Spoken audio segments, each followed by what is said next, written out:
22 warships, 2 nuclear submarines, 6 carrier-killer missile batteries, 12 combat aircraft, all of them Chinese, all of them moving simultaneously in the darkness of the South China Sea, converging on a single point, a single target, one American carrier. In this scenario, the People's Liberation Army Navy had spent 18 months building what their commanders believed was the most sophisticated multi-domain trap in Indo-Pacific history. Surface ships, submarines, land-based missiles, air power, all coordinated, all pointing at USS Gerald R. Ford.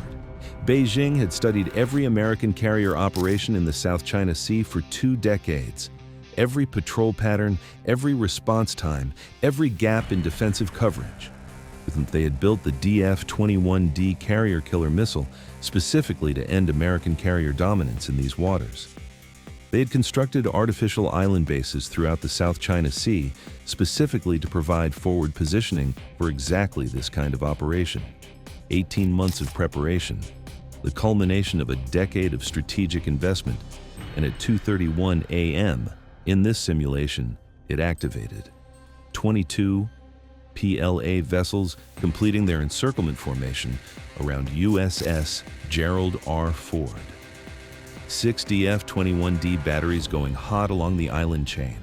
12 aircraft tightening their air umbrella overhead, the most powerful trap ever assembled in the Indo-Pacific.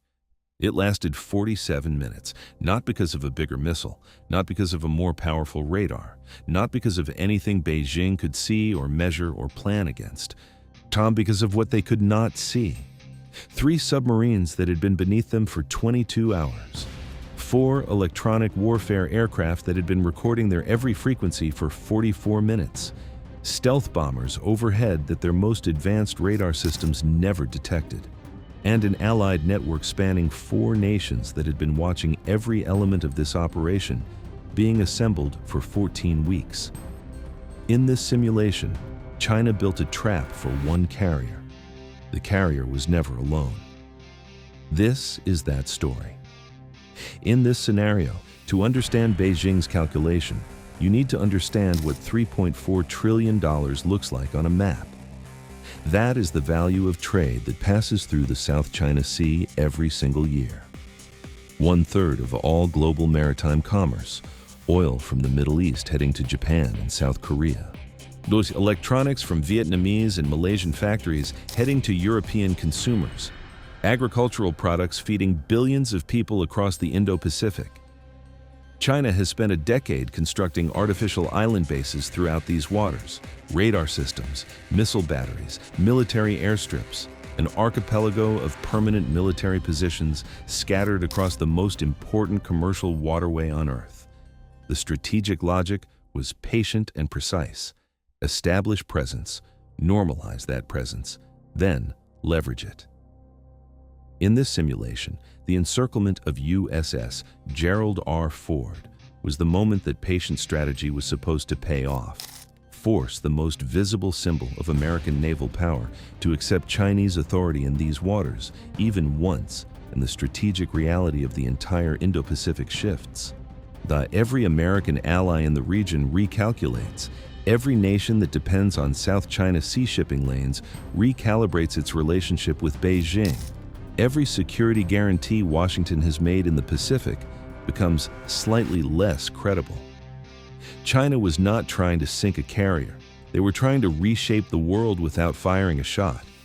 It was the most ambitious strategic gambit in the South China Sea since the end of World War II, and it failed in 47 minutes. Here is what Beijing spent 18 months failing to account for. They could see the Ford. They could track its patrol patterns. They could map its defensive systems. They could build a trap specifically calibrated to the carrier's known capabilities and response protocols. What they could not see was everything else. At 1:47 a.m., 44 minutes before the encirclement activated, 4 EA-18G Growlers launched from the Ford's flight deck. Not to fight, to listen. For 44 minutes, they orbited at 24,000 feet, recording every electronic emission from the assembling PLA fleet, every radar frequency, every communication channel, every missile battery targeting signal, every intership coordination protocol. By the time the encirclement was complete, the Growlers had a complete electronic map of every system the PLA fleet was using to coordinate its operation. Activation to full-spectrum jamming, 7.3 seconds. Below the surface, 3 Virginia-class attack submarines, USS Indiana, USS Colorado, USS New Mexico, in position for 22 hours, silent beyond any PLA sonar capability to detect, each one tracking every PLA vessel above them, for each one with firing solutions loaded and waiting. Above the clouds, B-2 Spirit stealth bombers, invisible to every radar system in the PLA inventory, orbiting directly above the 6 DF-21D missile battery sites on the island chain. The carrier killers that were supposed to be the decisive weapon of the trap had been under observation from directly overhead the entire time, and surrounding the entire engagement zone. A 4-nation allied intelligence network, American P-8A Poseidons, Australian maritime patrol aircraft from Darwin, Japanese MSDF surveillance assets, Philippine coastal radar stations on Palawan Island. In this simulation, the Ford was not one carrier against 22 ships. It was the visible center of an invisible architecture so complete that Beijing had been operating inside it for 14 weeks without knowing. 2:31 a.m. PLA encirclement completes. PLA Fleet Commander transmits on open frequency. USS Gerald R. Ford, you are operating in Chinese sovereign waters. Accept escort to international waters immediately. 2:32 a.m. Ford commanding officer responds. Recorded by every Allied intelligence asset in the region. This vessel is operating in international waters. We will not comply. Any aggressive action will be met with the full defensive capability of the United States Navy and its allies. 2:33 a.m. In this scenario, U.S. Indo-Pacific Command activates Allied Response Protocol. Japan, Australia, Philippines, all activating assets simultaneously. The bilateral confrontation Beijing planned has become a multilateral response before a single weapon is fired. 2:35 a.m. EA-18G Growlers activate, 7.3 seconds. 22 vessels lose all tactical coordination simultaneously. Type 055 fire control radars, dark. Intership communication, severed. Submarine coordination channels, cut. DF-21, D-targeting systems along the island chain, disrupted. The missiles that were supposed to be the decisive element of the trap cannot lock a moving target without functioning radar. 2:36 a.m. 3 Virginia-class submarines transmit simultaneous active sonar pings, one directed at each Type 093 nuclear submarine, precise, unmistakable. In this simulation, we have been here 22 hours. We know exactly where you are, right now. Both Type 093 commanders make the same rational assessment, coordination severed, surface support blind, position known to submarines whose locations they cannot determine. Both begin emergency withdrawal at maximum speed. The most dangerous element of Beijing's trap, gone before firing a single weapon. 2:38 a.m. Allied P-8A network transmits complete targeting package via Link 16. All 22 PLA surface vessels, all 6 missile battery coordinates, all aircraft positions, every firing solution, transmitted to the Ford, all 3 Virginia submarines, and the B-2 bombers overhead simultaneously. 2:40 a.m. 12 PLAJ, 15 fighters attempt targeting lock on Ford's flight deck. 8 F-35C fighters already airborne intercept. Passive tracking, no radar emissions. J-15 pilots have no idea they are being tracked by aircraft they cannot detect. 2:42 a.m. PLA Fleet Commander attempts backup communication frequencies. EA-18G Growlers track each new frequency in 0.4 seconds. Every backup channel severed within half a second. 22 vessels, still blind. Still isolated. Still no shared picture. 2:44 a.m. 3 Type 052D destroyers attempt to close on the Ford. USS Lady Gulf activates Aegis fire control radar. SPY-1D locks all 3 simultaneously. Targeting tone inside all three Chinese vessels, unmistakable. All three immediately reduce speed and turn away.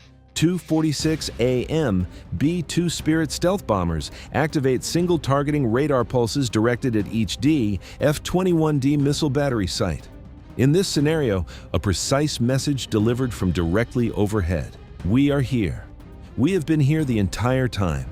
You never detected us. All 6 F-21D batteries power down their targeting systems simultaneously.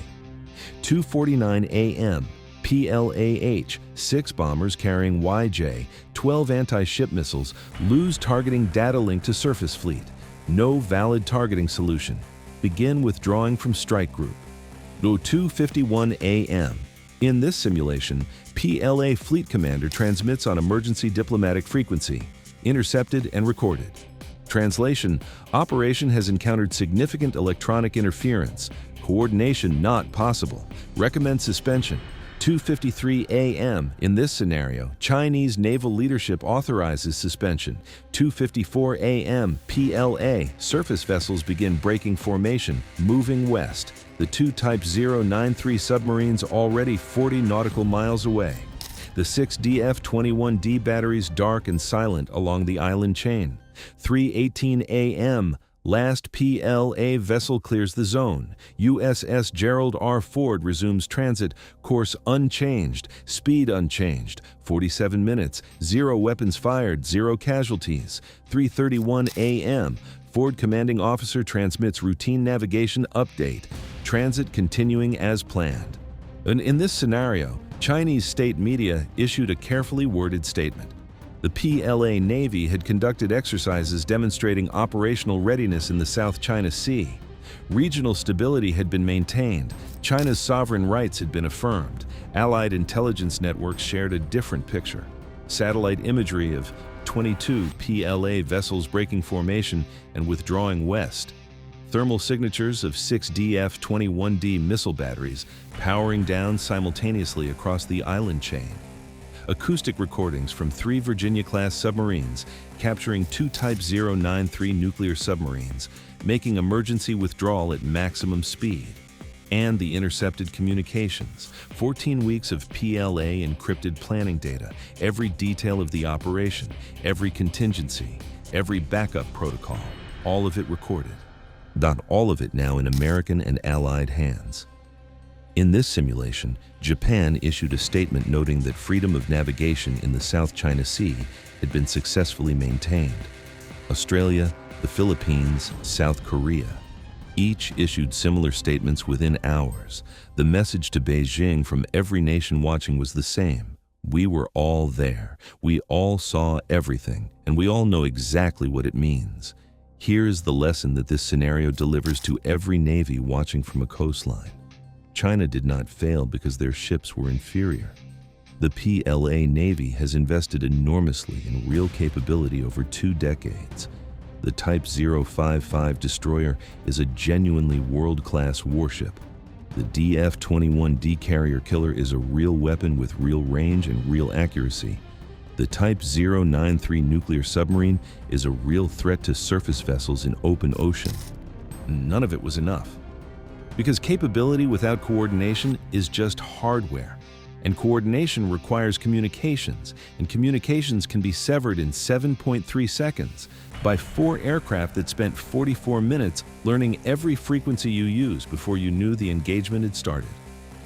This is the lesson of the South China Sea scenario.